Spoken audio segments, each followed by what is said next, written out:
ನಮ್ಮ ಗಿಲ್ಲಿ ನಟ ಹಾಗೂ ಕಾವ್ಯ ಅಂದರೆ ಜನತೆಗೆ ಸಿಕ್ಕಾಪಟ್ಟೆ ಇಷ್ಟ. ಪ್ರತಿಯೊಬ್ಬರು ಹೇಳುವಂಥದ್ದು ಜನ ನಿಮ್ಮ ಜೋಡಿಯನ್ನು ಇಷ್ಟಪಡ್ತಾರೆ. ನಿಮ್ಮದು ಕ್ಯೂಟ್ ಪೇರ್ ಒಂದಾಗಿ ಅಂತೆಲ್ಲ ಹೇಳ್ತಾನೆ ಇರ್ತಾರೆ. ಜೊತೆಗೆ ಒಟ್ಟಿಗೆ ಸಿನಿಮಾದಲ್ಲಿ ನಟಿಸಿ ಅಂತಲೂ ಕೂಡ ಕಮೆಂಟ್ ಮಾಡ್ತಾರೆ.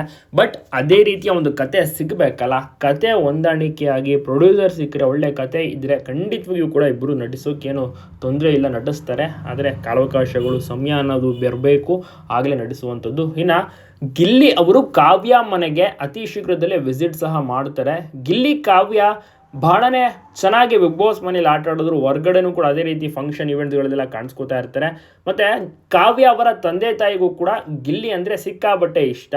ಬಿಗ್ ಬಾಸ್ ಮನೆಯೊಳಗಡೆ ಕೂಡ ಅಷ್ಟೇ ಗಿಲ್ಲಿಗೆ ಅದ್ಭುತವಾದಂಥ ಒಂದು ಬ್ರೇಸ್ಲೆಟನ್ನು ಗಿಫ್ಟ್ ಮಾಡಿರ್ತಾರೆ. ಅದನ್ನು ಇವತ್ತಿಗೂ ಕೂಡ ಗಿಲ್ಲಿ ಅವರನ್ನ ನೀವು ಅವರ ಕೈಯನ್ನು ಅಬ್ಸರ್ವ್ ಮಾಡಿ, ಬಲಕೈ ಅದರಲ್ಲಿ ಹಾಕ್ಕೊಂಡಿರ್ತಾರೆ, ಬಲಕೈಯಲ್ಲಿ ವೇರ್ ಮಾಡಿರ್ತಾರೆ. ಸೊ ಅದು ಕಾವ್ಯ ಅವರ ತಂದೆ ಕೊಟ್ಟಿರುವಂಥ ಒಂದು ಬ್ರೇಸ್ಲೆಟ್ ಅನ್ಬೋದು.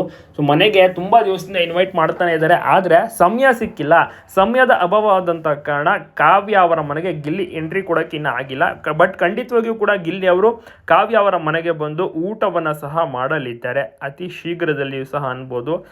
ಗಿಲ್ಲಿ ಅವರು ಪ್ರತಿಯೊಂದು ಊರುಗಳಿಗೂ ಕೂಡ ವಿಸಿಟ್ ಮಾಡ್ತಾ ಇದ್ದಾರೆ. ಕಂಪ್ಲೀಟ್ ಬ್ಯುಸಿ ಆಗಿಬಿಟ್ಟಿದ್ದಾರೆ. ನೋಡೋಣ ಯಾವಾಗ ಮನೆಗೆ ಹೋಗ್ತಾರೆ, ಊಟವನ್ನು ಮಾಡ್ತಾರೆ ಅಂತ.